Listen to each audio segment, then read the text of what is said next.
Hi to everybody. My name is Renzo Seme, and today I am doing an interview to the engineer Erika Tenorio as a final project English. And so I will introduce her about what is the topic that we are going to discuss here. And she's an environmental engineer, and she studied in the University Catholic in Honduras, and she's master in water quality from the Illinois University,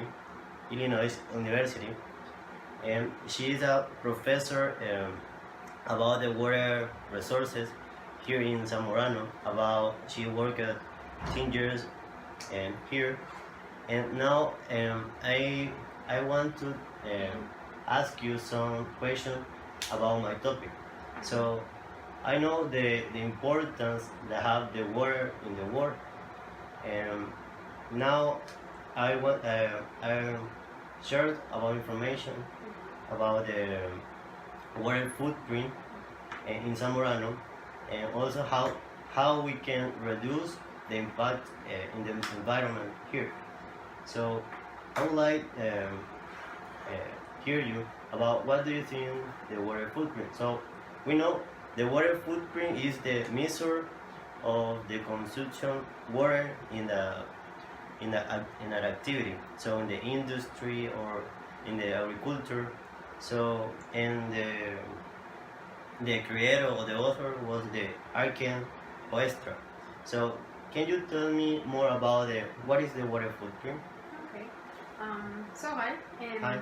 and thank you, Renzo, for having interest in this topic, which is very important. It's a topic that is not known by everyone, but more and more it's getting the attention of the people and the academic environment. So I think it's a good thing that you are choosing this subject. So water footprint in general is a way to measure how much water is spent in different activities. You can estimate the water footprint for you for a day, for a year. You can estimate the water footprint of an institution, department, or even a country. And what it does is that takes away the idea that the water consumed by a person or activity is only the liquid that you drink or you use for your daily activities. Because your daily activities actually rely in many other activities that also depend on water. For instance, the food that we eat every day require an enormous amount of water to be produced.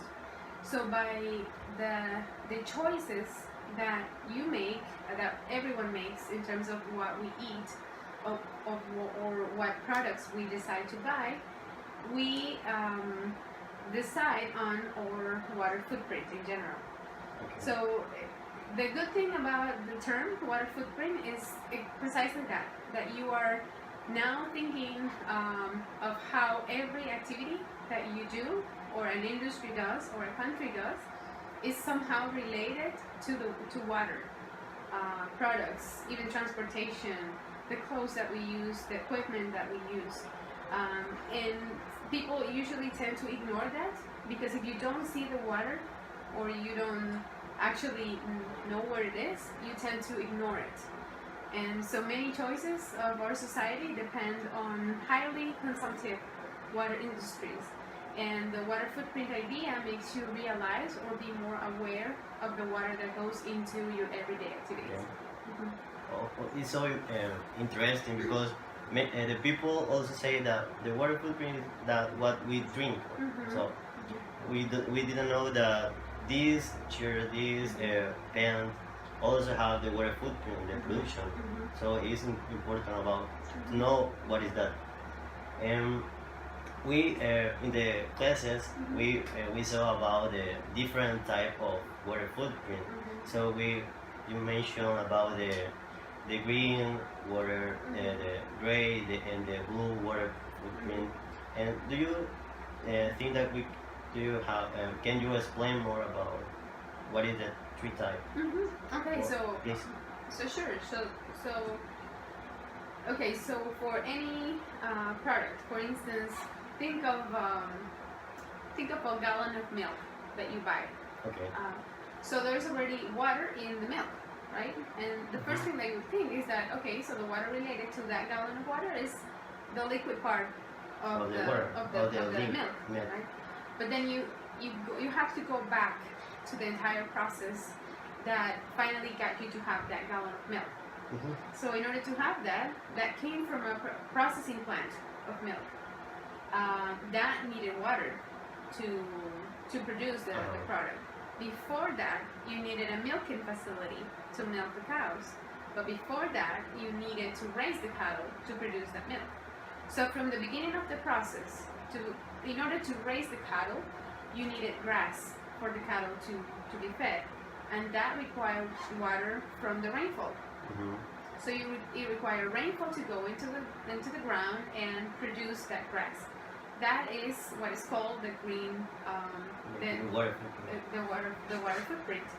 But then you also, in some instances, for all of that process, you require to get water from a stream, from a river, from a potable treatment plant, in order to do the activities to process the milk. That is called the blue water footprint. So it's all of the extractions that are not rainfall that you had to do in order to produce that gallon of water. Okay. But then there's another portion of water that you also extracted, but ended up being polluted because you used it either to wash the milking facility or to wash the plant, or the waste produced by the plants got mixed with water, and that water went into treatment processes. And so it's water that it's still there, but it's not going to be able to be used in anything else. So it's water that's added as a gray water footprint. So at the end, you will have the gray water footprint plus the green water footprint plus the blue water footprint.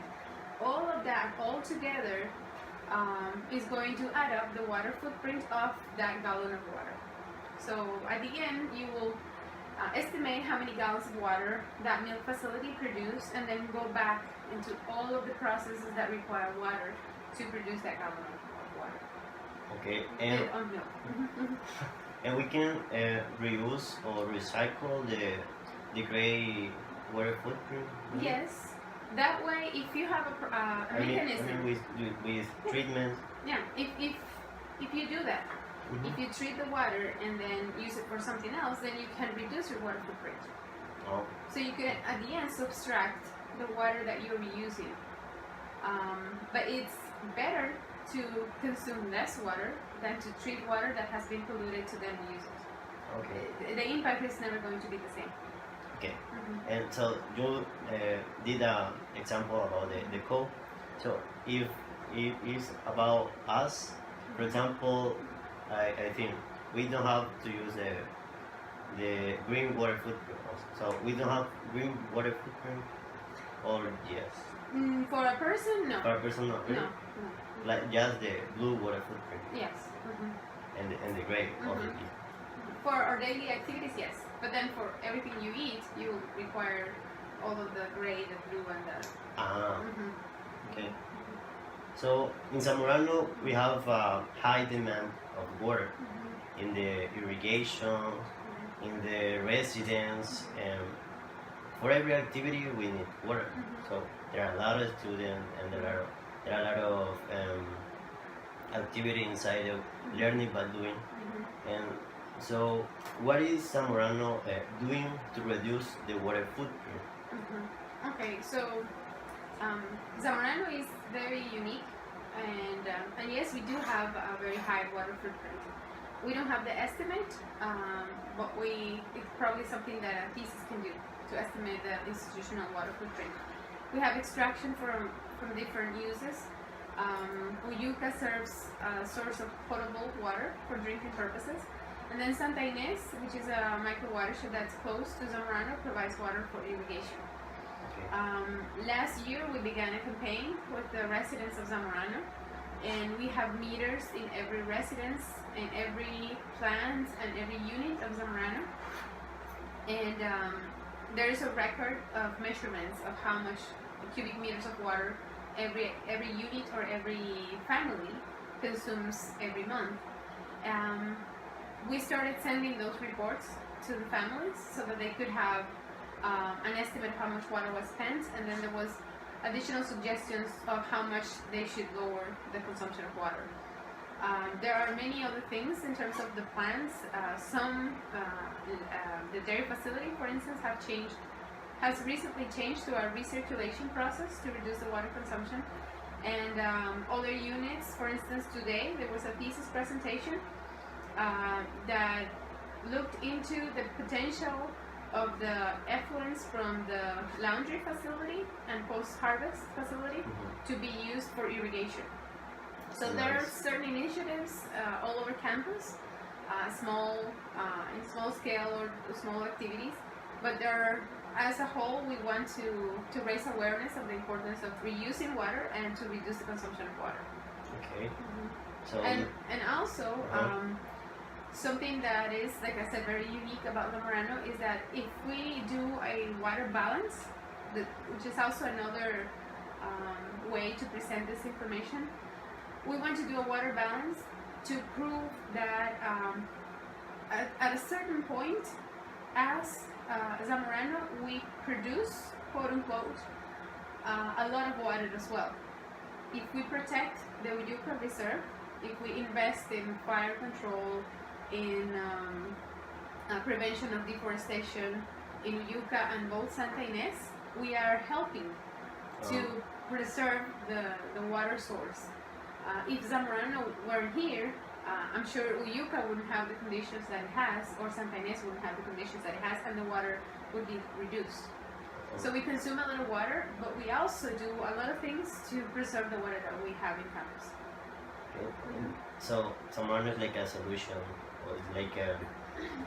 We wanted to, in the future, we want to estimate that. We want to estimate how much water is produced by the areas that are protected by Zamorano, and compare it to the amount of water that is spent in Zamorano activities. At the end, we want to go to a balance. We want to say that we're not consuming more water than we are protecting the sources of. Okay. So it's a possible title 10 for a thesis. Yes, that's another topic for a maybe thesis. in 2 years we can do it. Yes. So we can talk about the families. So in the house there are a lot of consumption. So but the member of the family are maybe not conscious about what they spend. So they just look at when they have to pay a lot of money for the water consumption that they do. So what is the relationship about within in a country, for example, the relationship between the water footprint and the economy of a country? Since the water footprint is related to a lot of the products that we consume, it's expected that if a economy is strong and has a lot of money, if families have a lot of money available to spend, the water footprint is going to increase. So the higher the income, the higher the water footprint. Because of what that represents in terms of food and clothing and services that family is consuming, is using. The tariff is another way to control the water usage. That's specific for drinking water systems. The idea behind the tariff is that if you spend a lot of water, if you waste a lot of water, you're going to have to be responsible and So pay more. finally, we were discussing a lot about that.